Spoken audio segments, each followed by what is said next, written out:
ሰላም ጤና ይስጥልን እጅጉን የተወደዳችሁና የተከበራችሁ የአዲስ ስፖርት ቤተሰቦቻችን እንደምን አላችሁልን?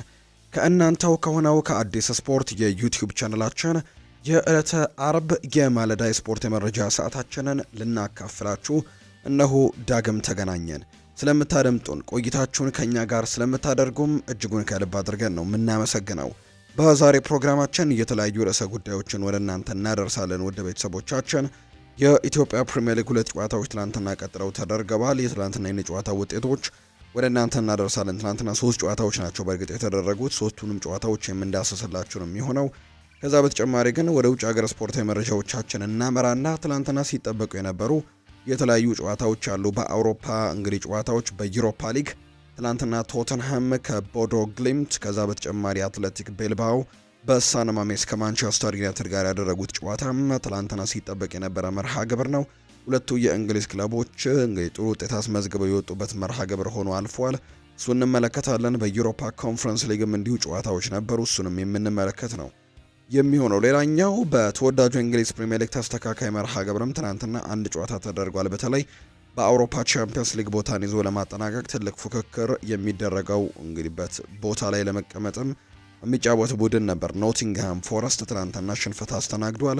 እሱንም ጉዳይ የምናነሳ ነው የሚሆነው። ሌሎች በርከት ያሉ የዝውውር ጉዳዮችንም በዛሬ ፕሮግራማችን ወደ እናንተ እናደርሳለን። ቆይታችሁን ከኛ ጋር እንድታደርጉ በአክብሮት ጋብዛለሁ። ፉአድ ባሩ ፕሮግራሙን እየመራው ከእናንተ ጋር ቆይታን የማደርግ ይሆናል። ቪዲዮአችንን ላይክ፣ ቻናላችንን ሰብስክራይብ እያደረጋችሁ ከኛ ጋር አብራችሁ ቆዩ።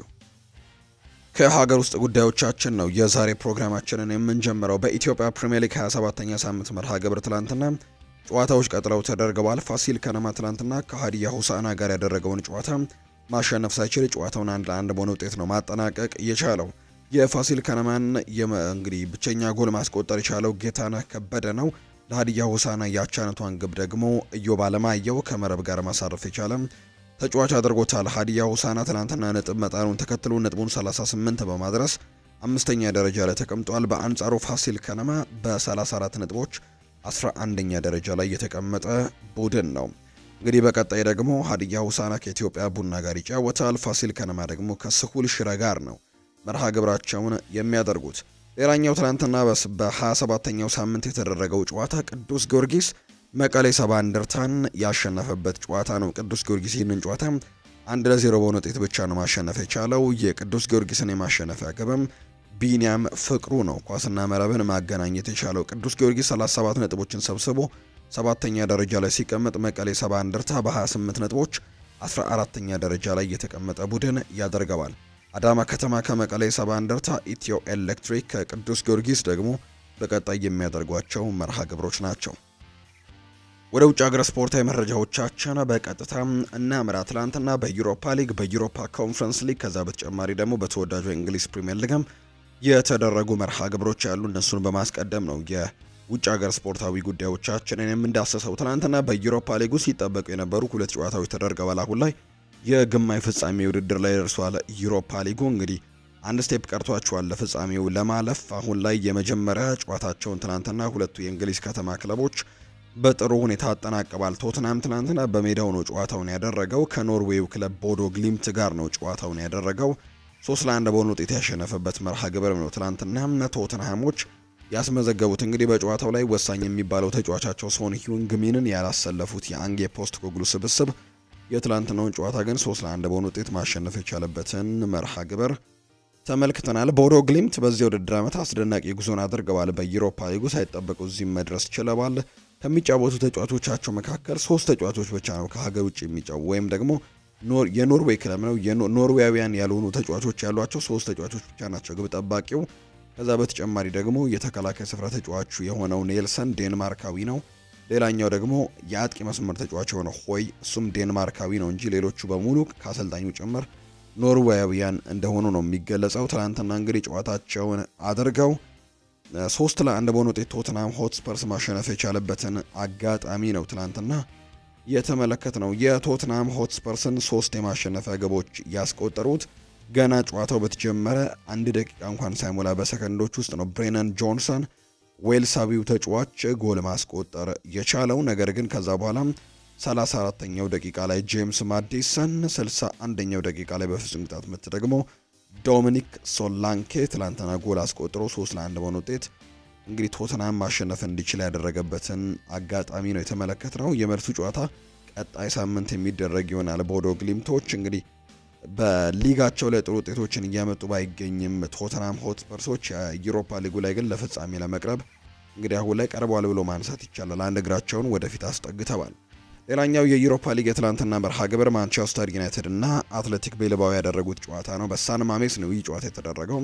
ከጨዋታው በፊት የተለያዩ ጉዳዮች ሲነሱ ነበር። በተለይ የአትሌቲኮ ማድሪድ እና የማንቸስተር ዩናይትድ የእርስ በርስ ግንኙነትን ለተመለከተ ማንቸስተር ዩናይትድ በትክክልም የትላንትናው ጨዋታ ሊከብደው እንደሚችል የሚያሳዩ መረጃዎች ሲወጡ ነበር ቀደም ብሎ። ከዛ በተጨማሪ ማንቸስተር ዩናይትድ ጎል የማስቆጠር ችግር ከመኖሩ ጋር በተያዘና አትሌቲክ ቤልባኦ ደግሞ ጥሩ ዲፌንሲቭ መስፈር ያላቸው ወይም ደግሞ ጥሩ የመከላከልን የሚጫወቱ ቡድን እንደመሆናቸው ትላንትና ማንቸስተር ዩናይትድ ሊቸገር እንደሚችል በርካቶች ግምታቸውን አስቀምጠው ነበር። ከጨዋታው በፊት ኒኮ ዊሊያምስ የስፔናዊው ታዳጊ ተጫዋች እንግዲህ ይሄ ዓመተኛ ነው ሲል ሀሳቡን ሰጥቶ ነበር። ከጨዋታው በፊት ስፔናዊው የአትሌቲክ ቤልባኦ የፊት መስመር ተጫዋች ነው ኒኮ ዊሊያምስ የዩሮፓ ሊጉን ዋንጫ በክለቡ ሜዳ ላይ ማሸነፍ ለሱ ህልም እንደሆነም ገልጾ ነበር። ውድድሩ እንግዲህ ፍጻሜው የሚደረገው ዘው ሳን ማሜስ ላይ ነው እንግዲህ መርሃ ግብር ይወጣለት ማለት ነው። ኒኮ ዊሊያምስ ባለፉት 12 ወራት እንግዲህ ከስፔን ጋር የአውሮፓ ዋንጫን አሳክቷል። እንዲሁ ደግሞ አሁን ላይ የዩሮፓ ሊግን ዋንጫ ማሳካትም እንደሚፈልግ ጭምር ሲናገር እንደነበር ነው የተገለጸው። ኒኮ ዊሊያምስ በዚህ ዓመት የዩሮፓ ሊግን ዋንጫ ካሸነፈ ከዚህ በፊት ከነበሩት ስኬቶች ጋር እንደሚስተካከልም ነው የተነገረው። እዚህ ጋር እንግዲህ ያለው የሚደነቅ ስሜት የክለቡ ደጋፊ ካልሆን ካይገባህም ባለፈው ዓመት ኮፓ ዴል ሬን ስናሸነፍ ታይቷል። የዩሮፓ ሊግን ብናሸንፍ ደግሞ ለማሰብ በጣም ይከብዳል ሲል ኒኮ ዊሊያምስ ከጨዋታው በፊት የሰጠው ሀሳብ ነው። እንግዲህ ማንቸስተር ዩናይትድ እና አትሌቲክ ቤልባኦ ከዚህ በፊት እንግዲህ በአራት አጋጣሚዎች እርስ በርስ ተገናኝተው እንደነበር ይነገራል። ከትላንትናው ጨዋታ ቀደም ብሎ እንግዲህ የሁለቱ ክለቦች የመጀመሪያ ግንኙነት 1957 ላይ የተጀመረ ነው። ለመጨረሻ ጊዜ ደግሞ የተገናኙት ከ12 ዓመታት በፊት በ2012 እንደነበረ ይታወሳል። በእርስ በርስ ግንኙነታቸው አትሌቲክ ቤልባኦ የበላይነቱን የወሰደ ቡድን ነው። ሶስቱን አሸንፏል ከአራቱ ግንኙነት።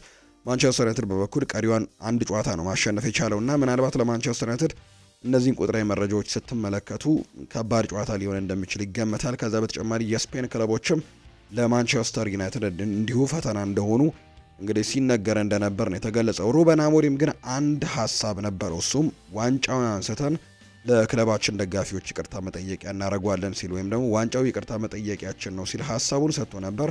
እስከ ዋንጫውም ድረስ እንደሚያስብ ጭምር ነው አሁንም እየተናገረ የሚገኘው። የማንቸስተር ዩናይትድ አሰልጣኝ ሩበን አሞሪም የዩሮፓ ሊግን ዋንጫ ማሸነፍ ግዴታ እንደሆነና ከፍተኛ ፍላጎት እንዳላቸውም ነው የገለጸው።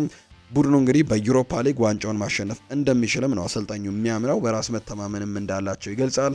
ዩሮፓ ሊግ ዋንጫ ለነበረን አስከፊ ውድድር ዓመት ለደጋፊዎቻችን ይቅርታ የምንጠይቅበት ነው በቀላሉም ሲል እንዲሁ ተናግሯል። በእንደዚህ አይነት ጉዳዮች በሙሉ በተሞላው እንግዲህ ጨዋታ ትላንትና ሜዳ ላይ ተገናኙ ሁለቱ ቡድኖች። ምሽት 4 ሰዓት ላይ የተደረገም ጨዋታ ነበር። ማንቸስተር ዩናይትድ ትላንትና እጅግ አስደናቂ ድልን ማስመዝገብ የቻለበትን አጋጣሚ ተመልክተናል። ከሜዳ ውጪ ወደ ስፔን አመርቶ በሳን ማሜስ ባስክ ላይ 3-0 በሆነ ውጤት ያሸነፈበት መርሃ ግብርን ነው። ማንቸስተር ዩናይትዶች ትላንትና አትሌቲክ ቤልባኦ ላይ ዶሚኔት ያደረጉበትን ውጤት ነው አስመዝግበው የወጡት። የማንቸስተር ዩናይትድን የማሸነፊያ ግቦች እንግዲህ ካርሎስ ካሴሜሮ ነው የመጀመሪያውን ጎል የጀመረው። ለዛ ጎል መቆጠር ደግሞ በተለይ ሃሪ ማጓየር ስራ በርካቶች እያደነቁት ይገኛሉ። አሰልጣኝ ሩበን አሞሪም ጭምር በኋላ ላይ እናነሷለን። ነገር ግን እንግዲህ ሃሪ ማጓየር ጥሩ የክንፍ ተጫዋች ነው ወይም ጥሩ የክንፍ አጥቂ ነው ሲሉ ጭምር ሀሳባቸውን ሰጥተዋልና በጣም ቆንጆ ኳስ ነበር። እንግዲህ አንድ ተጫዋችን የቀነሰበት መንገድም እንግዲህ ትናንትና የተመለከትንበት አጋጣሚ ነው። ሃሪ ማጓየር ለዚች ጎል እንግዲህ በጣም ወሳኙን ሚና ተጫውቷል። በተለይ ካርሎስ ካሴሜሮ ላስቆጠረው ጎል ማለት ነው ትናንትና ትልቅ አስተዋጽኦን ተወጥቷል። ከዛ በፊት ግን አሌሃንድሮ ጋርናቾ ጎል አስቆጥሮ ነበር ከጨዋታው ውጪ በሚል ተሽሮበታል እንጂ ማንቸስተር ዩናይትዶች ቀደም ብለውም ጎል ማስቆጠር የቻሉበትን አጋጣሚ ተመልክተን ነበር። ከዛ በኋላ ግን ብሩኖ ፈርናንዴስ ሁለት ተከታታይ ጎሎችን አስቆጥሮ ጨዋታውን 3-0 እንዲያሸንፉ አድርጓቸዋል። ሁለተኛው ጎል ሲቆጠር ግን በርካቶች የተለያዩ የውዝግብ ሀሳቦችን እያነሱ ይገኛሉ ከዳኝነት ውሳኔው ጋር በተያያዘ። አንደኛው እንግዲህ ጥፋት አይደለም የሚሉ የተለያዩ ሀሳቦች ይነሳሉ። ነገር ግን ዳኛው ረዘም ያሉ እንግዲህ ቪዲዮዎችን ከተመለከቱ በኋላ የቫር ውሳኔውን ለመወሰን ረዘም ያለ ደቂቃ ቪዲዮዎችን ተመልክተው ነው ቀጥታ የፍጹም ቅጣት ምት የሰጡት ራስመስ ሆይሉንድ ላይ ነው ቪቪያን ጥፋቱን የሰራው። የፍጹም ቅጣት ምት ታገኘ። ብሩኖ ፈርናንዴስ ኳስና መረብን እንግዲህ ቀላቀለ። ቪቪያንም በዛ ኢንሲደንት በቀይ ካርድ የወጣበትን አጋጣሚ ተመልክተናል። ብሩኖ በዩሮፓ ሊግ የጥሎ ማለፍ ጨዋታዎች ታሪክ እንግዲህ 30 የግብ ተሳትፎችን ያደረገ በታሪክ የመጀመሪያው ተጫዋችም እንዲሁ ያደርገዋል። የመልሱ ጨዋታ እንግዲህ በሚቀጥለው ሳምንት ሐሙስ ላይ ነው የሚደረገው። ከትላንትናው ጋር በተያያዘ እንግዲህ እነዚህ ጉዳዮች ሲነሱ ነበር። ሌላኛው ከዳኝነት ጋር በተያያዘም ሌሎቹም ሀሳብ ሲሰጡ የነበሩት ደግሞ ሃሪ ማጓየር እንዲሁ ጥፋት የሰራበትን አጋጣሚ ነው። እሱም ጥፋት ላይ እንግዲህ በርካቶች ሀሳቦቻቸውን እየሰነዘሩ ይገኛሉ። ማንቸስተር ዩናይትድ ግን 3-0 በሆነ ውጤት ጨዋታውን ማሸነፍ የቻለበትን አጋጣሚ ነው የተመለከትነው። ሩበን አሞሪም ይናገራል። ሃሪ ማጓየር በጣም ጥሩ የክንፍ አጥቂ ነው ሲሉ ሀሳባቸውን ሰጥተዋል። የዩናይትዱ አሰልጣኝ ሩበን አሞሪም ከጨዋታው መጠናቀቅ በኋላ ሃሪ ማጓየር ምርጥ የክንፍ ተጫዋች ነው ሲሉ አሞካሽተውታል። ማጓየር ምርጥ የክንፍ አጥቂ ነው ያሉት ሩበን አሞሪም እሱ በጣም አስቸጋሪ ወቅት ነበረው፣ አሁን ላይ ግን ለቡድኑ እያደረገ የሚገኘው ነገር በጣም ጥሩ ነገር ነው ሲሉ ሀሳባቸውን ሰጥተዋል። ውጤቱ በጣም ጥሩ ነው፣ ነገር ግን በጨዋታው የመጀመሪያው አካባቢ እንደተሰቃየን ግን መገንዘብ ይኖርብናል። ጎሉና ቀይ ካርዱ የጨዋታውን ሂደት በደንብ ቀይሮታል ሲልም ነው ሩበን አሞሪም የተናገረው። እንግዲህ አክሎም ሩበን አሞሪም ይናገረና ጨዋታው ገና አላበቃም ያለው አሰልጣኙ ኦልድ ትራፎርድ ላይ ተመሳሳይ ውጤት ሊፈጠር ይችላል፣ ዝግጁ መሆን ይኖርብናል ሲልም ጭምር ነው አሰልጣኙ የተናገረው። እንግዲህ አሰልጣኙ ይህን ይበል እንጂ ማንቸስተር ዩናይትድ አንድ እግሩን ወደ ፍጻሜ አሳልፏል ብለው በርካቶች እያነሱ ይገኛሉ። ብሩኖም እንዲሁ ሀሳቡን ሰጥቷል። በትናንትናው ጨዋታ 2 ግቦችን ያስቆጠረው የማንቸስተር ዩናይትድ አምበል ብሩኖ ፈርናንዴስ እረፍት እንደሚያደርግ ቢጠየቅም ውድቅ ማድረጉን የተገለጸው አሰልጣኙና ሐኪሙ እረፍት እንደሚያስፈልገኝ ነግረውኛል፣ ነገር ግን ጥያቄያቸውን አልተቀበልኩትም ሲል ብሩኖ ይናገራል። አክለውም በምሞትበት ጊዜ ለመተኛትና ለማረፍ ከበቂ ጊዜ በላይ ይኖረኛል ሲል ነው እንደተናገረው። በመልሱ ጨዋታ ምንም ነገር ሊፈጠር ይችላል። አትሌቲክ ቢልባኦ ፍጻሜውን በሜዳው መጫወት ይፈልጋል፣ በጣም መጠንቀቅ አለብን ሲልም ነው ብሩኖ ፈርናንዴዝ ጨምሮ የተናገረው። ለማንቸስተር ዩናይትድ እጅግ ትልቅ ተጫዋች እንደሆነ ወይም የጀርባ አጥንት እንደሆነ በጣም ወሳኙ ተጫዋች እንደሆነ ትላንትናም አስመስክሯል። በጨዋታው ላይ የነበሩት እንቅስቃሴዎች እንዲህ ቡድኑን የሚመራበት መንገድ ከዛ በተጨማሪ ያስቆጠራቸው ጎሎችም ለክለቡ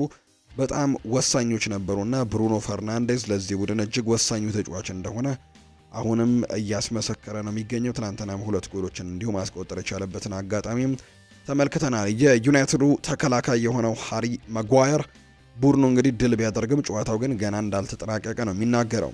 ጫናው እኛ ላይ ይሆናል ያለው እንግዲህ ሃሪ ማጓየር ሁሉም ሰው ለፍጻሜው ይጠብቀናል፣ በእርግጥም አንድ እግራችን ገብቷል፣ ነገር ግን አላበቃም፣ ሁለተኛው እግራችንን መግባት አለበት ሲል የተናገረው። ጥሩ አጀማመር አላደረግንም ነበር፣ ትንሽ ተደናግጠን ነበር፣ ነገር ግን መልሰን እንግዲህ ጨዋታውን ተቆጣጥረናል፣ ለመልሱ በደንብ መዘጋጀት ይኖርብናል ሲልም ጭምር ነው ሃሪ ማጓየር ሀሳቡን እንዲሁ የሰጠው። ሌላኛው የአትሌቲክ ቢልባኦ ተጫዋቾች ናቸው ሀሳባቸውን የሰጡት። የኒኮ ዊሊያምስ ወንድም የሆነው ኢኒያኪ ዊሊያምስ ውጤቱን እንቀበለዋለን ሲል ሀሳቡን ሰጥቷል። የአትሌቲክ ቢልባኦ ተጫዋች ነው ኢኒያኪ ዊሊያምስ። ቡድናቸው እንግዲህ ትናንትናውን ጨዋታ ውጤት ኦልድ ትራፎርድ ላይ መቀልበስ እንደሚችል ጭምር ነው እንዲሁ የተናገረው። የመጀመሪያው ዙር 3-0 ተጠናቋል፣ ነገር ግን በመልሱ ጨዋታ ውጤቱን መቀልበስ እንችላለን ሲል ኢኒያኪ ዊሊያምስ ሀሳቡን ሰጥቷል። ከማንቸስተር ዩናይትድ ፍጹም ቅጣት ምት በፊት ጋርናቾ በእጁ ነክቶ ነበር፣ ነገር ግን ዳኛው አላየውም ሲል ነው ኢኒያኪ ዊሊያምስ ሀሳቡን እንዲሁ የሰጠው። ሌላኛው ጋርናቾ በቀይ መውጣት ነበረበት ብሏል ኤርኔስቶ ቫልቬርዴ። የአትሌቲክ ቢልባኦ ዋና አሰልጣኝ የሆኑት ኤርኔስቶ ቫልቬርዴ ተጫዋቻቸው በቀይ ካርድ መውጣቱን ጨዋታውን እንደቀየረው ይናገራሉ።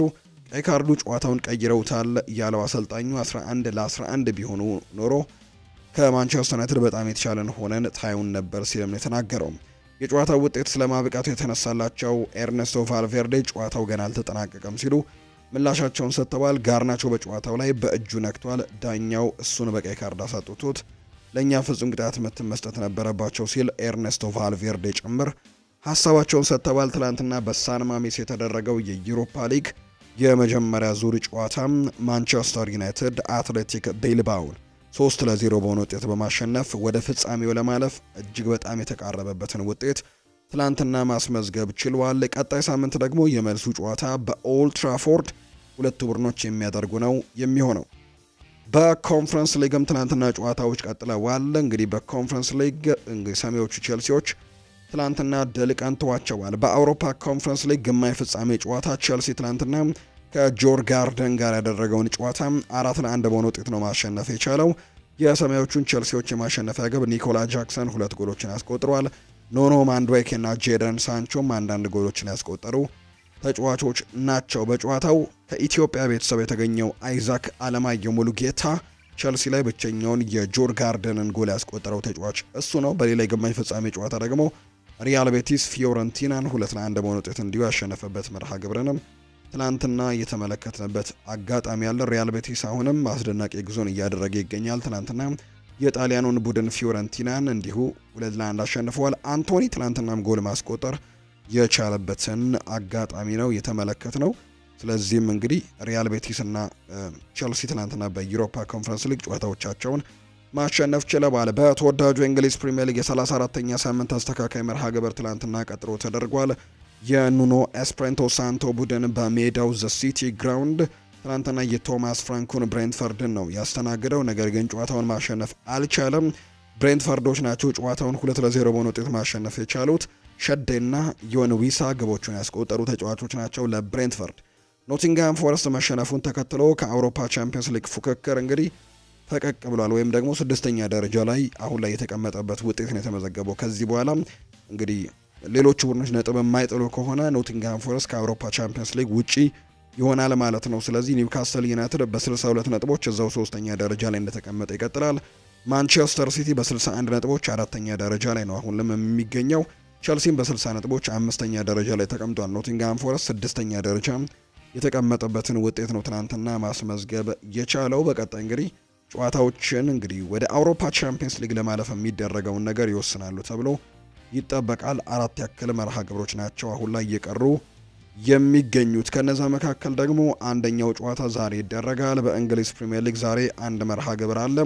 ማንቸስተር ሲቲ ከወልቨርሃምፕተን ወንደረርስ ጋር በኢቲሃድ የሚያደርጉት ጨዋታ ዛሬ የሚደረግ የእንግሊዝ ፕሪሚየር ሊግ መርሃ ግብር ነው። በፍሬንች ሊግ 1 ኒስ እና ሬምስ ይጫወታሉ። በጀርመን ቡንደስሊጋ ኬዲንሃም ከቦሃም፣ በጣሊያን ሴሪኤ ቶሪኖ ከቬኔዚያ፣ በስፓኒሽ ላሊጋ ደግሞ ቫያካኖ እና ሄታፌ ዛሬ የሚያደርጓቸው መርሃ ግብሮች እንደሆኑ ነው የወጣላቸው መርሃ ግብር የሚያሳየው። ውድ ቤተሰቦቻችን አርሰናልን የተመለከቱ መረጃዎችን እናንሳ። አላን ሺረር ስለ ቶማስ ፓርቴ የመልሱ ጨዋታ ላይ ይናገራል። ቀጣዩ ጨዋታ ላይ ቶማስ ፓርቴ ከቅጣት ይመለሳል። ይህም ከመጀመሪያው ጨዋታ ትልቅ ልዩነትን ለአርሰናሎች ይፈጥርላቸዋል። ቶማስ ፓርቴ በማክሰኞ ጨዋታ ላይ ቢኖር ኖሮ ኦዝማን ዴምቤሌ ያንን ሰፊ ቦታ አግኝቶ ጎል ማስቆጠር አይችልም ነበር። በመልሱ ጨዋታ ቶማስ ፓርቴ ልዩነት ፈጣሪ ሊሆን እንደሚችል አምናለሁ ሲል ነው ሐሳቡን የሰጠው። አለን ሺረር ነው ይህንን ሐሳብ የሰጠው። አሌክዛንደር ኢሳክ በኒውካስል የሚቆይበት እድል እየሰፋ ይገኛል። ኒውካስሎች በአውሮፓ ቻምፒየንስ ሊግ የሚያሳትፋቸውን ቦታ የሚያገኙ ከሆነ ለአሌክዛንደር ኢሳክ ፈላጊ ክለቦች ፈታኝ ይሆንባቸዋል ተብሎ ይጠበቃል። አርሰናል እንግዲህ የተጫዋቹ ፈላጊ እንደሆነ ይታወቃል። ተጫዋቹን ማጣት እንደማይፈልጉ ነው ፖል ጆይስ ሐሳቡን እየሰጠ የሚገኘው። ነገር ግን ኒውካስል ዩናይትድ በአውሮፓ ቻምፒየንስ ሊግ የመሳተፍ እድላቸው አሁን ላይ ሰፊ ነው። 3ኛ ደረጃ ላይ ተቀምጠዋል። ስለዚህ አሌክዛንደር ኢሳክ በኒውካስል ዩናይትድ በቀጣይ ዓመትም ልንመለከት የምንችልበት እድል ግን ሰፊ ነው ተብሎ ይነገራል። አርሰናሎች ሞሮኮዊውን የሌስተር ሲቲ አማካይ የሆነው ቢላል ኤልኩኑስን ለማስፈረምም አሁንም ንግግር ማድረጉን እንደቀጠለ ነው ዘገባዎቹ የጠቆሙት። ሊቨርፑልን እንመልከት። ሃርቪ ኤሊዮት ይናገራል። በቀጣይ ዓመት በዚሁ ክለብ እንደሚቀጥል ተስፋ አደርጋለሁ። ይህ ክለቤ ነው። ለክለቡ ታማኝ ነኝ እና መወያየት ያለብን አንዳንድ ነገሮች አሉ። ወደፊት ለኔ የቱ አስፈላጊና ምቹ እንደሆነም ማሰብ እፈልጋለሁ ሲል ነው ሃርቪ ኤሊዮት ሐሳቡን የሰጠው። ሪያን አይት ኑሪ በአሁኑ ሰዓት ሊቨርፑል የግራ መስመር ቦታውን ለመሸፈን ከሚመለከታቸው ተጫዋቾች መካከል አንደኛው ነው። በተለይ ሊቨርፑሎች በአንድሪው ሮበርትሰን የዘንድሮ አቋም እጅጉን ደስተኛ አይደሉም። ስለዚህም ደግሞ ይህንን ቦታ መሸፈን እንዳለባቸው ያምናሉ። ስለዚህ ሪያን አይት ኑሪ ደግሞ እሱን የሚመለከቱት ተጫዋች እንደሆነ እየተገለጸ ይገኛል። ስለዚህ ደግሞ ወልቭሶች በአሁኑ ሰዓት ለተጫዋቹ ዝውውር ጠቀም ያለ የዝውውር ገንዘብን የሚመጣ ከሆነ የመቀበል ፍላጎት እንዳላቸው ይነገራል። ተጫዋቹም በትልቅ ክለብ ውስጥ የመጫወት ፍላጎት ስላለው ዝውውሩን ውድቅ ያደርጋል ተብሎ አይጠበቅም። ሊቨርፑሎች እንግዲህ ሪያን አይት ኑሪን እየተመለከቱ ይገኛሉ። ነገር ግን ዋነኛ ምርጫቸው እንግዲህ የቦርንመዙ ሚሎስ ኪርኬዝ እንደሆነ እየተገለጸ ይገኛል። ነገር ግን እሱን የማግኘት እድላቸው ጠባብ የሚሆን ከሆነ ምክንያቱም ከበድ ያሉ እንግዲህ ተፎካካሪዎች ይኖርባቸዋል። እሱን ለማስፈረም ግን የተሻለ ቦታ ላይ እንዳሉ ይታመናል። ነገር ግን እሱን ማስፈረም የማይችሉ ከሆነ በአጋጣሚም ቢሆን ሪያን አይት-ኑሪን ከወልቭስ ለማምጣት ነው ፍላጎት ያድርባቸዋል ተብሎ የሚጠበቀው። ሊቨርፑል በመሃል አጥቂ ስፍራ ላይ የሚጫወቱ ተጫዋቾችን ለምሳሌ እንደ አሌክዛንደር ኢሳክ፣ ቪክተር ኦሲሜን፣ ቤንጃሚን ሼስኮ ላይ ፍላጎት እንዳለው ይታወቃል። በአጥቂ መስመር ላይ ደግሞ እንዲሁ በክንፍ አጥቂ ማለት ነው ብሪያን ኢምቤሞ፣ አንቷን ሴሜኒዮን የመሳሰሉ ተጫዋቾችም ለማስፈረም ፍላጎት እንዳለው ስካይ ስፖርት እየተናገረም ይገኛል። በተለይ ደግሞ በዚህ ውድድር ዓመት የፕሪሚየር ሊጉን ዋንጫ አሳክተዋል። ቀጣይ ዓመት ደግሞ በሁሉም ውድድሮች በጣም ተፎካካሪ ቡድንን ለመገንባት አሁን ላይ ለሊቨርፑል አሰልጣኝ አርኔ ስሎት የተሻለ በጀት ሊበጀትላቸው እንደሚችልና ትልልቅ ተጫዋቾችንም እንዲያመጡ ፍቃድ ሊሰጣቸው እንደሚችል ጭምር መረጃዎች እየወጡ ነው። ቨርጂል ቫን ዳይክ ይናገራል። እንደ ቡድን፣ እንደ ክለብ፣ እንደ ከተማ ያየናቸው ህልሞች እውን ሆነዋል። ይህንን ያደረገ የመጀመሪያው የኔዘርላንድ ካፕቴን መሆኔ ደግሞ በጣም አስደናቂ ስሜት አለው። ይህንን ለማድረግ ራሴ፣ ባለቤቴና ልጆቼ በከፈልነው ጥረትና የተለያዩ ነገሮችም እንግዲህ ሆኖልናል ወይም ተሳክቶልናል ሲል ነው ቨርጂል ቫን ዳይክ የተናገረው። ማንቸስተር ዩናይትድን የተመለከቱ መረጃዎችን እናንሳ። የዩናይትድ የወሩ ምርጥ ተጫዋች ይፋ ተደርጓል። በአሰልጣኝ ሩበን አሞሪም የሚመሩት ማንቸስተር ዩናይትዶች የወርሃ ሚያዝያ የወሩ ምርጥ ተጫዋቻቸውን ይፋ አድርገዋል። በዚህ መሰረት ፖርቱጋላዊው የመሃል ሜዳ ኮከብ ብሩኖ ፈርናንዴስ የሚያዝያ ወርም የማንቸስተር ዩናይትድ ምርጥ ተጫዋች ተብሎ መመረጥ ችሏል። ብሩኖ በዚህ ዓመት ለሶስተኛ ጊዜ የማንቸስተር ዩናይትድ የወሩ ምርጥ ተጫዋች ሽልማትን ማሸነፍ ችሏል። ፈርናንዴዝ እንግዲህ ከተሰጠው ድምጽም 39 በመቶን በማግኘት ነው ማሸነፍ የቻለው። ሃሪ ማጓየር፣ ካሴሜሮና ሌኒ ዩሮ ደግሞ ተከታዮቹን ደረጃዎች ይዘው ያጠናቀቁ ተጫዋቾች ናቸው። ዩናይትድ አመራሮቹን ሊቀንስ ነው። የማንቸስተር ዩናይትድ ሁለት የቆዩ አመራሮች የቡድኑን አባላት በክለቡ ጋር እንግዲህ መቀጠል እንደማይችሉ እንደተነገራቸው ነው ዘ አትሌቲክ የዘገበው። ሁለቱ እንግዲህ ኃላፊዎች ሪቻርድ ሃውኪንስ እና ዴቪድ ሃሪሰን በኃላፊነት የማይቀጥሉ በሰር ጂም ራትክሊፍ ሁለተኛ ዙር የሰራተኛ ቅነሳ መርሃ ግብር ምክንያት መሆኑን የተነገረው። ሁለቱ ኃላፊዎች በሰራተኛ ቅነሳው መርሃ ግብር ሰለባ እንግዲህ ከሆኑት ሰራተኞች መካከል በከፍተኛ ኃላፊነት ላይ የነበሩ የመጀመሪያዎቹ ተሰናባች መሆናቸው ተገልጿል። በቅርቡ በርካታ ሰራተኞችን የቀነሱት ማንቸስተር ዩናይትዶች እንግዲህ ባለቤቱ ሰር ጂም ራትክሊፍ በቀጣይ 200 ሰራተኞችንም መቀነስ እንደሚፈልጉ ጭምር ነው መረጃዎቹ የሚያሳዩት። በማንቸስተር ዩናይትድ የአጥቂ መስመር ላይ ከሚፈለጉ የአጥቂ መስመር ተጫዋቾች መካከል አንደኛው የኢፕስዊች ታውኑ ሊያም ዴላፕ አንደኛው ነው። ከማንኛውም እንግዲህ ከሱ ፈላጊ ክለብ በሳምንት ከ100 እስከ 150 ሺህ ፓውንድ ደሞዝ ይፈልጋል ተጫዋቹ። የትኛውም ክለብ እሱን ለማስፈረም የሚሞክር ክለብ ይህንን የደሞዝ ስኬጁል ወይም ደግሞ ይህንን የደሞዝ ስኬል ማውጣት ይኖርበታል ብለዋል። ከ120 እስከ 150 ሺህ ሳምንታዊ ክፍያም እንደሚፈልግ ነው መረጃዎቹ የጠቆሙት። ዓለማችን ላይ ታዋቂና ዝናን ካተረፉ የእግር ኳስ ወኪሎች ጋር እንግዲህ ስሙ አንደኛው ነው። በግንባር ቀደምትነትም ይጠቀሳል። ሆርግ ሜንዴዝ ይባላል። ፖርቱጋላዊው የእግር ኳስ ተጫዋች ወኪል ሆርግ ሜንዴዝ ማቲያስ ኩኛህን ወደ ማንቸስተር ዩናይትድ ለማዘዋወር ወሳኝ ሚናን እየተወጣ ነው። የማቲያስ ኩኛህ ወኪል ጁሊያኖ እንግዲህ ጁሊያኖ ነው የሚባለው የማቲያስ ኩኛህ ወኪል ሆርግ ሜንዴዝ አይደለም፣ ጁሊያኖ ይባላል ይህ ሰው እንግዲህ። ነገር ግን ሆርግ ሜንዴዝ ከወልቨርሃምፕተን ወንደረርሶች ጋር ያለው ጥሩ ግንኙነትን በመጠቀም ማቲያስ ኩኛህን ወደ ማንቸስተር ዩናይትድ ለማዘዋወር ወሳኝ ሚናን ለመጫወትም ነው ሲል የብራዚሉ ሚዲያም ትሪቬላ መረጃውን አጋርቷል። ማንቸስተር ሲቲን ደግሞ እንመልከት። ሲቲን ለማሸነፍ ነው የምንሄደው ብሏል የወልቭሱ አሰልጣኝ ቪቶር ፔሬራ የሰጡት ሀሳብ ነው። የሊቨርፑል ዋና አሰልጣኝ ቪቶር ፔሬራ ቡድናቸው ዛሬ ከማንቸስተር ሲቲ ጋር እጅግ ወሳኝ ጨዋታን ያደርጋል። አሰልጣኝ ቪቶር ፔሬራ በንግግራቸው ወደ ኢቲሃድ የምናቀናው ከማንቸስተር ሲቲ 3 ነጥቦችን ወስደን ለመምጣት ነው ብለዋል። ወልቭስ ያለፉትን 6 የፕሪሚየር ሊግ ጨዋታዎች በጣም ጥሩ ፐርፎርም እያደረጉ ይገኛሉ። 6ቱንም የሊግ ጨዋታዎች በማሸነፍ ጥሩ ጊዜን ከማሳለፍም በላይ አዲስ ታሪኮችንም እየጻፉ ነው የሚገኙት። ማንቸስተር ሲቲ በበኩሉ በሁሉም ውድድሮች ያለፉትን 8 ጨዋታዎች አልተሸነፈም። ማንቸስተር ሲቲ እና ወልቭስ እንግዲህ ዛሬ ምሽት 4 ሰዓት ሲል ተጠባቂ ጨዋታቸውን የሚያደርግ ይሆናል። በፕሪሚየር ሊጉ ኤልካይ ጎንዶዋን በሲቲ ቤት ይቆያል ተብሏል። ማንቸስተር ሲቲ ለታሪካዊው ለሶስትዮሽ ዋንጫ ያበቃውን ጀርመናዊ አማካይ ኤልካይ ጎንዶዋንን በማንቸስተር ሲቲ እንደሚቆይ የዝውውር ዜናዎች በታማኝነት የሚያደርሰው ፋብሪዚዮ ሮማኖ መግለጹ ይታወሳል። ከባርሴሎና ድጋሚ ሲቲን የተቀላቀለው ኤልካይ ጎንዶዋን ኮንትራቱን የፈረመው ተጨማሪ 1 ዓመት በሚያሳድስ ውል ላይ ነበር። ሲቲ በሱ እንግዲህ መቆየት ምንም የተለየ ጥቅም ሊያገኝ እንግዲህ ይችላል ተብሎ ይታሰባል። እስኪ እሱን እንመልከት። አንደኛ ልምዱ ነው። ከዶርትሙንድ እስከ ባርሴሎና እና ማንቸስተር ሲቲ ያካበተው ትልቅ ልምድም በአዳዲስ ተጫዋቾች ላይ ለሚገነባው ማንቸስተር ሲቲ ለዋንጫ እንዲፎካከሩ እንግዲህ ሜንታሊ ያዘጋጃቸዋል ተብሎ ይጠበቃል። ቼልሲ በስኳዳቸው ትልቅ እንግዲህ ልምድ ያለው ተጫዋች ባለመኖሩ ነው አሁን ላይ በጣም ታለንትድ የሆኑ ብዙ ልጆችን ይዘባል። ነገር ግን እንዲሁ ልምድ የሚያስፈልገው ቡድን እንደሆነ በተደጋጋሚ ሲታይ መቆየቱ ይታወሳል። ሌላኛው መሪነት ነው። ለሲቲ ደጋፊዎች መሪነት እሱና ቪንሰንት ኮምፓኒ ምስክር ናቸው ተብሎ ይታመናል። ሲቲን እንግዲህ ለሶስትዮሽ ዋንጫም ሲበቃም የቡድኑ ካፕቴን እንደነበረና የቡድኑ መሪ እንደነበረም የሚታወስ ነው። እንግዲህ ካለው ልምድና ተደማጭነትም ለአዳዲስ ተጫዋቾችም ምሳሌ ይሆናል ተብሎ ነው የሚጠበቀው። ለጨዋታ ጊዜ የማይጨነቅ ተጫዋች መሆኑን የማንቸስተር ሲቲ ተቀላቅሎ ለ2 ዓመታት ዝቅ ብሎ ሰርቶ ነው እንግዲህ ዛሬ ከሲቲ ታላቅ ተጫዋቾች መካከል አንዱ መሆን የቻለው።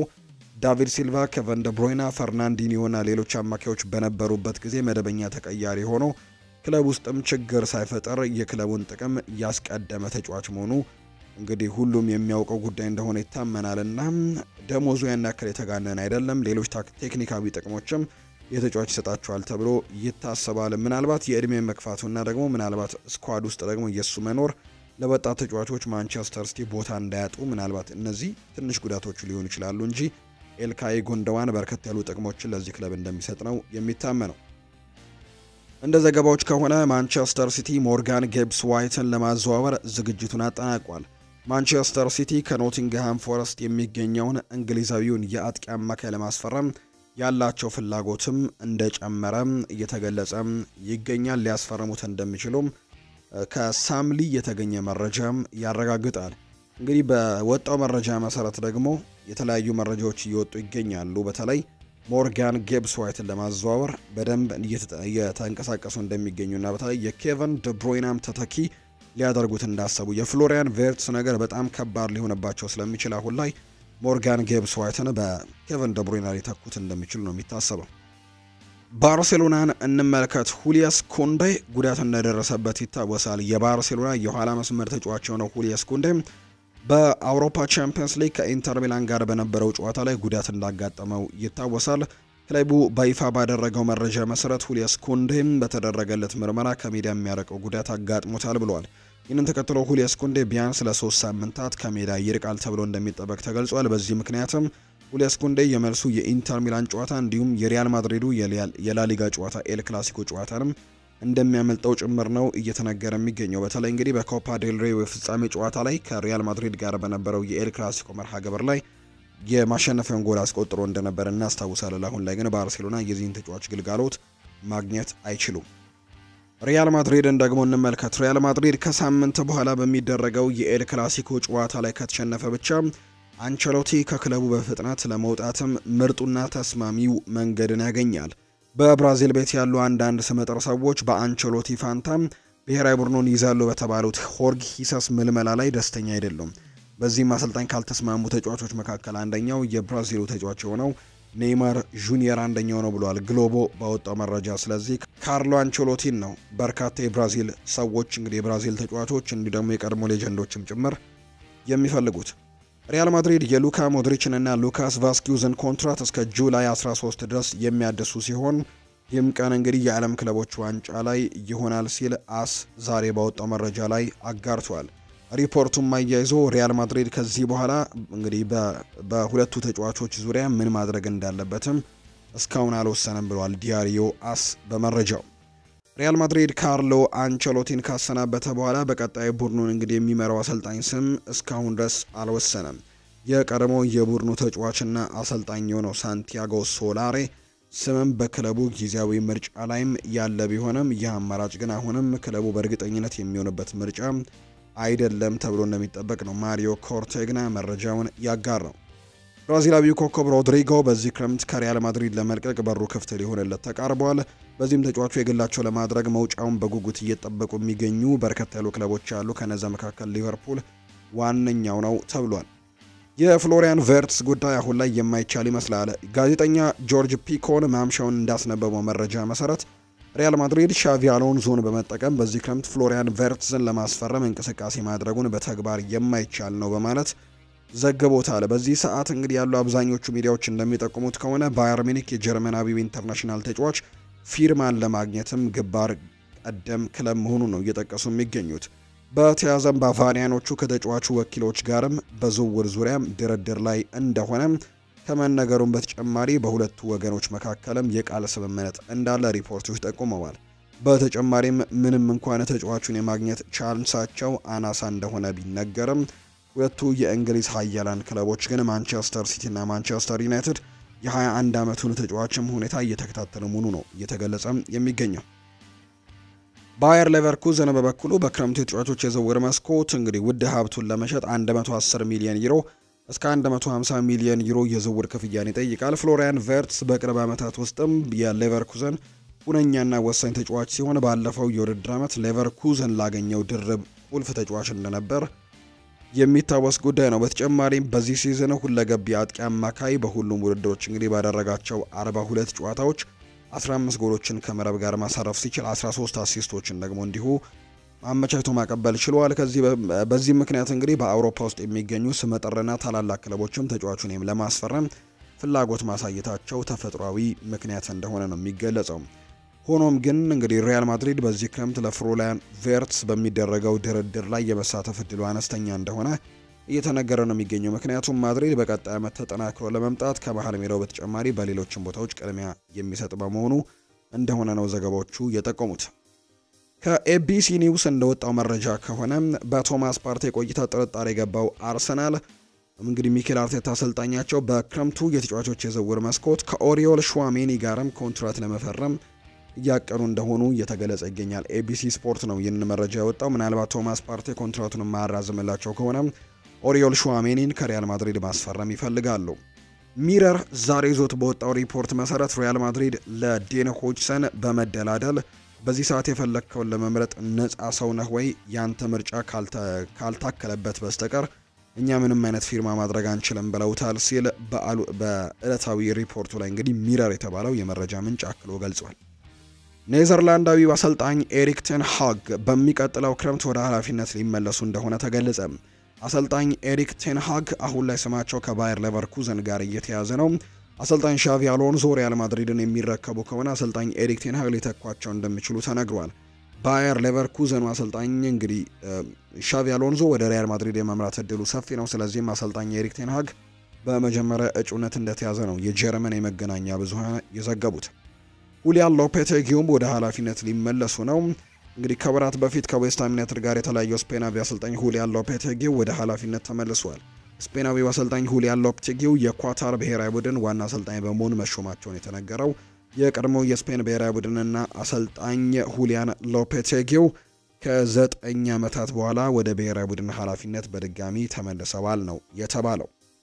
ኢንተር ሚላን ማንነቱን አሳይቷል ብሏል ጋርዲዮላ። የማንቸስተር ሲቲ ዋና አሰልጣኝ ፔፕ ጓርዲዮላ ከወልቭሱ ጨዋታ በፊት በሰጠው ሀሳብ ሲናገርም ቡድን ውስጥ አዲስ የተመዘገበ ተጫዋች ጉዳት የለም ሲሉም ጋርዲዮላ ከዛሬው ጨዋታ ጋር አያይዘው ይናገራሉ። በሌላ ቀሪ 4 የፍጻሜ ጨዋታዎች ያሉብን ያሉት ፔፕ ጓርዲዮላ የመጀመሪያውን ለማድረግም ወደ ወልቭስ እንሄዳለን ሲልም ነው የተናገረው። ኤርሊንግ ሃላንድ ጤናው እየተሻሻለ ነው፣ በወልቭሱ ጨዋታ ይሳተፋል ብለን ግን አናስብም ብሏል ጋርዲዮላ። ስለ ባርሴሎና እና ስለ ኢንተር ሚላን ጨዋታም እንግዲህ ተጠይቀው ነበር። ኢንተር ሚላን በተደጋጋሚ ማንነቱን አሳይቷል ብሏል። ኢንተር ሚላን የሚከላከልና የተደራጀበት መንገድ ያደነቁት ፔፕ ጓርዲዮላ ሲሞኔ ኢንዛጊ የተለየ አሰልጣኝ ነው ሲሉም ሙገሳቸውን ለዚህ ጣሊያናዊ አሰልጣኝ ለግሰውታል። ፋብሪዚዮ ሮማኖ የኦሌ ዋትኪንስ በአስተን ቪላ ያለው ቆይታን መረጃ አጋርተዋል። የአስተን ቪላ አጥቂ ኦሌ ዋትኪንስ በክለቡ ደስተኛ ነው። በአሁኑ ጊዜ በተጫዋቹ ስለወደፊት ጥርጣሬ ቢኖሩም አሁን ላይ ግን በተጫዋቹ ጉዳይ ቪላዎች ምንም አይነት ስጋት እንደሌለባቸው ፋብሪዚዮ ሮማኖ በጊቭ ሚ ስፖርት አምዱ ላይ ተናግሯል። ኦሌ ዋትኪንስ ከቪላ ጋር ጥቂት ዓመታትን አሳልፈዋል። የኡናይ ኤምሪ ቡድን ከወራጅ ቀጠና ፉክክርም ወደ ቻምፒየንስ ሊግ ፉክክር እንዲመጣም አጥቂው ረድቷቸዋል ተብሎ ነው የሚታሰበው። ተጫዋቹ ያሳየው ብቃት በጥር የዝውውር መስኮት የአርሰናልን ፍላጎት የሳበ ቢሆንም ለቀሪው የውድድር ዘመን ግን በቪላ ፓርክ ቆይቷል። ጆን ዱራን ወደ ሳዑዲ አረቢያ ከሄደ በኋላ ኦሌ ዋትኪንስ በኡናይ ኤምሪ ስር የተረጋገጠ ጀማሪ ነበር። ነገር ግን የማርከስ ራሽፎርድ መምጣት የጨዋታ ጊዜውን ቀንሶበታል። በቻምፒየንስ ሊግ ከፓሪስ ሰን ዠርሜን ጋር ሲጫወቱ ኡናይ ኤሜሪ በአጥቂ ቦታ ላይ እንግዲህ ራሽፎርድን ከኦሌ ዋትኪንስ መርጦ እንደነበር እናስታውሳለን። ነገር ግን ኦሌ ዋትኪንስ በአስተን ቪላ ደስተኛ ነው። ፋብሪዚዮ ሮማኖ እንግዲህ በጊቭ ሚ ስፖርት አምዱ ላይ ሲጽፍም ሮማኖ ዋትኪንስ በአስተን ቪላ ደስተኛ እንደሆነና በአሁኑ ጊዜ ደግሞ ስለ ወደፊቱ ጥርጣሬዎች እንደሌሉ አረጋግጧል። ሮማኖ አክሎም በክረምቱ የዝውውር መስኮት የመልቀቅ እድል የለውም ሲል የተናገረው በአሁኑ ጊዜ አስተን ቪላዎች በኦሌ ዋትኪንስ ደስተኞች እንደሆኑም እየተገለጸ ይገኛል። ተጫዋቹም በክለቡ እንዲሁ ደስተኛ ነው። በጥር ውስጥም እንደነበረው ጥያቄዎች ቢመጡም አይለቅም። ቪላዎች ስማቸው ከተለያዩ የአጥቂ ስፍራ ተጫዋቾች ጋር ቢነሳም ኦሌ ዋትኪንስ በአስተን ቪላ ከማይነኩ ተጫዋቾች መካከል አንደኛው ነው። በቀጣይ ዓመትም ቡድን ውስጥም እንመለከተዋለን ተብሎ ነው የሚታሰበው። አርሰናል በጥር የዝውውር መስኮት ኦሌ ዋትኪንስን ለማስፈረም ግፊት አድርጓል። የጊቭ ሚ ስፖርት ምንጮች እንዳረጋገጡት የ60 ሚሊየን ፓውንድ ጥያቄ አቅርቦ በአስተን ቪላ ውድቅ ተደርጎበት ነበር። እንግሊዛዊው ኢንተርናሽናል ወደ ኤምሬትስ የመዘዋወር ፍላጎት ነበረው ቢባልም ዝውውሩ ግን በወቅቱ ሊሳካ ግን አልቻለም። አርሰናሎች በክረምቱ ፊርማውን ለማግኘት ሌላ እንቅስቃሴ ያደርጉ እንደሆነ ግልጽ ባይሆንም አጥቂው በዚህ ዓመት ግን መጨረሻ 30 ዓመት ሊሞላው ስለሆነ ላይፈልጉት እንደሚችሉ አሁን ላይ መረጃዎች እየወጡ የሚገኙት። ባርሴሎና እሱን የመቀላቀል ህልም ላለው ሁለገብ የማንቸስተር ዩናይትድ ተጫዋች 34 ሚሊዮን ፓውንድ ሊያቀርቡ እንደተዘጋጁ እየተገለጸ ነው። የማንቸስተር ዩናይትድ አጥቂ ማርከስ ራሽፎርድ በአሁኑ ሰዓት በውሰት በአስተን ቪላ የሚገኝ ሲሆን በውድድር ዓመቱ መጨረሻም ክለቡን በቋሚነት እንደሚለቅ ይጠበቃል። የ27 ዓመቱ እንግሊዛዊው ኢንተርናሽናል በኦልድ ትራፎርድ ዝቅተኛ ደረጃ እየተሰጠው እንደሆነ የተገለጸ ሲሆን ማንቸስተር ዩናይትድ እሱን ለመልቀቅም ዝግጁ ነው። ከፌጂያስ በወጣ ዘገባ መሰረት የስፔኑ ክለብ ባርሴሎና ተጫዋቹን በክረምቱ ለማስፈረምም እየፈለጉ እንደሆነ እየተገለጸ ይገኛል። ወደ 34 ሚሊዮን ፓውንድም ሊያቀርቡ ነው ሪፖርቱ። በተጨማሪም ራሽፈርድ በክረምቱ ወደ ባርሴሎና የመዘዋወር ህልም እንዳለው ዘግቧል። ባርሴሎና በዓለም ላይ ካሉ ትልልቅ ክለቦች አንዱ ሲሆን ራሽፈርድ ደግሞ ወደዛ ለመሄድም በተደጋጋሚ መመኘቱ ምንም አያስደንቅም። ራሽፈርድ ለባርሴሎና አጥቂ ክፍል ጥራት ያለው ተጨማሪ ሊሆን ይችላል። ራሽፈርድ በበርካታ የአጥቂ ሚናዎች ውስጥ መጫወት የሚችል ተጫዋች ነው። ሁለገብነቱ ለስፔኑ ቡድንም ጥሩ ጉርሻ ይሆናል። ራሽፈርድ የመሃል አጥቂና የመስመር አጥቂ ሚናንም መወጣት ይችላል። አስተን ቪላም የተጫዋቹን ውል በክረምቱ ቋሚ ለማድረግም እየሞከረ እንደሆነ ወሬዎች ያለው። በሚቀጥሉት ጥቂት ሳምንታት ውስጥም አስተን ቪላዎች በራሽፈርድ ጉዳይ ላይ ከውሳኔ ይደርሳሉ። ነገር ግን የባርሴሎና ፍላጎት ከማርከስ ራሽፎርድ ተስማሚ ሊሆን ይችላል። ራሽፈርድ በሚቀጥለው የውድድር ዘመን በመደበኛነት ለመጫወትም እንግሊዝን መልቀቅ ይፈልጋል ተብሎ ነው የሚታሰበው። ማንቸስተር ዩናይትድ በድጋሚ ለተጫዋቹ እድል ሊሰጡት አይፈልጉም። ራሽፈርድ በቋሚነት ሽጠው ገንዘብ ማግኘትና ጥራት ያለው ምትክም ለማምጣት እየፈለጉ ነው። ይህ በእንዲህ እንዳለ ባርሴሎና በአጥቂ ክፍል ውስጥም የበለጠ ጥልቀት ያስፈልገዋል። እናም እንደ ራሽፈርድ አይነት ተለዋዋጭ አጥቂ ደግሞ ማግኘታቸው ተስማሚ ነው ሊሆን እንደሚችል ዘገባዎቹ እያሰፈሩ የሚገኙት። የተወደዳችሁና የተከበራችሁ ቤተሰቦቻችን ለዛሬ ያዝንላችሁ አዳዲስ ስፖርታዊ መረጃዎቻችን እነዚህን ይመስላሉ። ስላደመጣችሁን፣ ስለተከታተላችሁን፣ ቆይታችሁንም ከኛ ጋር ስላደረጋችሁ እጅጉን ከልብ አድርገን እናመሰግናለን። ፉአድ ባህሩ ፕሮግራሙን እየመራው ከናንተ ጋር ቆይታን አደረኩኝ። በምሽቱ ፕሮግራማችን ደግሞ እንደተለመደው ሌሎች ርዕሰ ጉዳዮችን ይዘን ዳግም ተመልሰን የምንገናኝ ነው የሚሆነው። ፉአድ ባህሩ ፕሮግራሙን እየመራው ከናንተ ጋር ቆይታን አደረኩኝ። መልካም ቀን እንዲሆንላችሁ ነው በአክብሮት የምመኘው።